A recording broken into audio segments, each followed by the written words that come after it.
अस्सलामुअलैकुम। Freedom news में आपका इस्तकबाल है। मैं अब्दुल अजीज़ लोकापल्ली। आइए, आज मैं बेंगलुरु में मौजूद हूँ। आज मेरे साथ मौजूद हैं न्यूज़ कमेटी के सरदार आला शफीक अहमद सिद्दीकी साहब। आज हम उनसे जो आने वाले दिनों में इलेक्शंस होने वाले हैं, इसके मुतल्लक़ हम उनसे पूछेंगे। जब हम वोटिंग के लिए जाते हैं, वोटिंग लिस्ट में हमारा नाम नहीं रहता, उस वक्त हमें क्या करना चाहिए? एक जनरल ये बातें आती हैं कि जब हम वोटिंग के लिए जाते हैं तो हमारा नाम नहीं रहता, तो इसमें परेशान होने की ज़रूरत नहीं है। जो वोटिंग स्टेशन के या पोलिंग बूथ के जो प्रिसाइडिंग ऑफिसर हैं, आपको उनको कांटेक्ट करना है, उनसे बात करना है कि हमें एसडी लिस्ट प्रोवाइड किया जाए। और जब एसडी लिस्ट आप चेक करेंगे तो उसमें आपका नाम नहीं रहेगा, तो आप आइडेंटिटी प्रूफ जो है दिखा के आप वोट डाल सकते हैं। सर, हमें कैसा पता चलेगा कि हमने वोट डाला है? ये वोट किसको गया है? हम कैसा मालूम कर सकते हैं? जब आप वोट डालते हैं तो ये कन्फर्मेशन 3 बातों से होता है। एक तो ग्रीन लाइट जलती है, और दूसरा एक बीप साउंड आता है, और तीसरी चीज़ जो है आपके जो वीपैट मशीन है उससे एक स्लिप निकलती है। तो अगर ग्रीन लाइट जलती है, बीप साउंड आता है और वीवीपैट से एक स्लिप निकलती है, तो ये कंफर्म हो जाता है कि आपने वोट डाला है। वोट डालने के लिए तो हमारा वोट कोई और डाल चुका है, तो उस वक्त हमें क्या करना चाहिए? ये वो चीज़ है, जब आप वोट डालने गए और आपका वोट किसी और ने डाल दिया है, तो ऐसे को जो है टेंडर वोट के ज़रिए हम जो है अपना वोट डाल सकते हैं। ऐसी कंडीशन में आप प्रिसाइडिंग ऑफिसर को अपना आइडेंटिटी प्रूफ दिखाएंगे, और प्रिसाइडिंग ऑफिसर आपका आइडेंटिटी प्रूफ कंफर्म करने के बाद आपको वोट डालने की परमिशन दे देगा। वोट किसी को डाला है, हमें पता चला कि वोट किसी और को गया है, तो उस वक्त हम क्या करना चाहिए?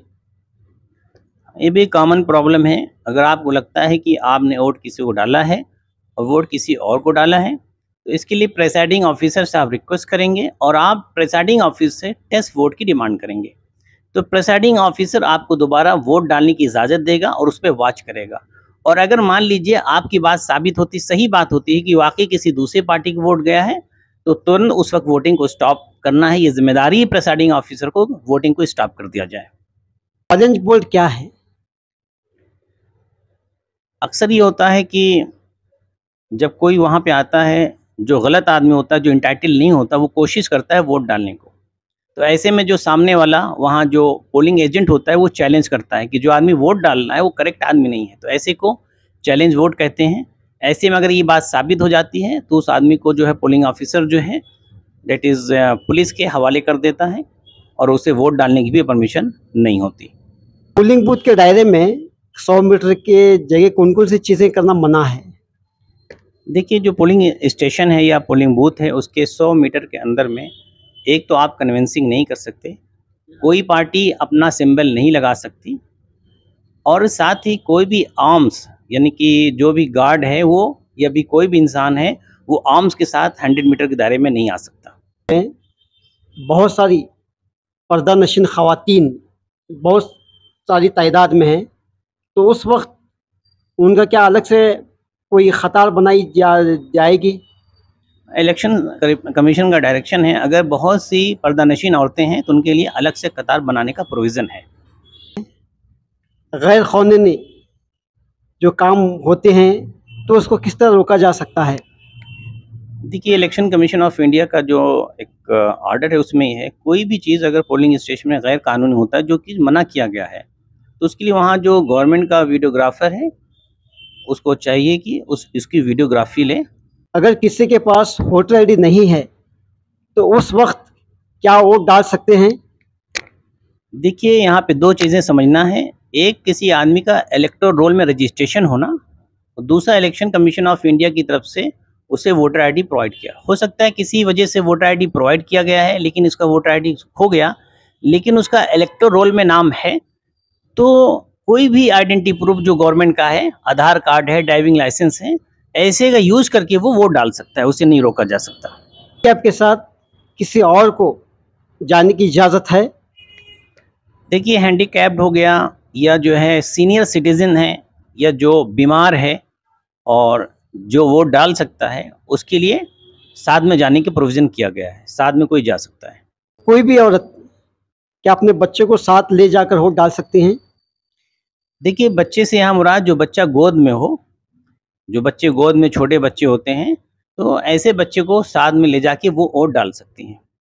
किसी तरह की प्रॉब्लम हो तो किससे मिले? पोलिंग बूथ में अगर आपको किसी तरह की प्रॉब्लम हो, तो आपको प्रिसाइडिंग ऑफिसर से मिलना है। वोटर आईडी में कोई स्पेलिंग मिस्टेक्स है तो क्या वो डाल सकते हैं? हाँ, अगर माइनर मिस्टेक है, तो ऐसे केस में वोट डाल सकते हैं, नो प्रॉब्लम।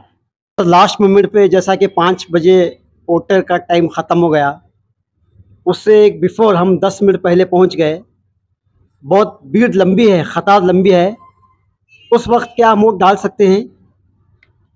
देखिए, जब भी आप टाइम से पहुँचे, पहले अगर पहुँचते हैं, जैसे आपने कहा 5 बजे तक टाइम है और 10 मिनट बाकी आप पहुँच गए और बहुत लंबी कतार है, तो आपको वोट डालने का अधिकार है, आपको वोट डालने दिया जाएगा। कि जहाँ तक मेरी पर्सनल एडवाइस है, तो मैं यही कहूँगा कि जब भी आप एक कॉन्स्टिट्यूंसी से दूसरे कॉन्स्टिट्यूंसी में जाते हैं, तो अपने वोटर आईडी को अपडेट कराइए, फॉर्म नंबर 6 का इस्तेमाल करके। साथ ही आप में ये बातें अक्सर आती हैं कि वोटिंग मशीन में प्रॉब्लम होती है, हम कोई भी बटन दबाएँ किसी एक पार्टी को है, तो इस चीज़ पे आप ज़्यादा यकीन ना रखें। कभी किसी मशीन में गड़बड़ी हो जाती है, तो इसका मतलब नहीं है कि सभी मशीनें जो हैं ख़राब हैं। और यहाँ पे भी कहना चाहते हैं, ये एक ऐसी चीज़ें हैं कि जो हमें नेगेटिव फीलिंग तैयार करता है और हमारे जो यूथ हैं उनको वोटिंग से रोकता है। तो हम नहीं चाहते कि ऐसी नेगेटिव फीलिंग जो है हमारी यूथ में क्रिएट की जाए कि वो वोट्स के से दूर हों वो, बल्कि एक बहुत इम्पोर्टेंट काम है, हमारी यूथ जो है उनको वोट डालना चाहिए और ऐसी बातों से उनको अवॉइड करना चाहिए। और मेरी एक और जो है एडवाइस है, जो इलेक्शन होते हैं, ख़ासकर जो सेंट्रल के इलेक्शन होते हैं, हमें चाहिए कि हम उस सेंटर के इलेक्शन को 2 पार्टी बेसिस पे हमें उस पे डिसीज़न लेना चाहिए, क्योंकि हमारा देश बहुत बड़ा है और हमें स्ट्रॉन्ग पार्टी की ज़रूरत होती है। इसलिए कोई 2 पार्टी हम चुन के उसमें अपना डिसीज़न लेना चाहिए, चाहे वो कांग्रेस पार्टी उस वक़्त या वो बीजेपी हो। और हमें मल्टी पार्टी की तरफ नहीं जाना चाहिए, क्योंकि देश बड़ा है, देश को चलाने के लिए एक बड़ा निज़ाम चाहिए, तो उसके लिए हमें 2 पार्टी का को सामने रख के या तो आप कांग्रेस को ले लें या आप बीजेपी को ले लें, आप उनको वोट कर सकते हैं। ये मेरी पर्सनल एडवाइस है, कोई हमारी पॉलिटिकल से हमारा इसका कोई ताल्लुक नहीं है।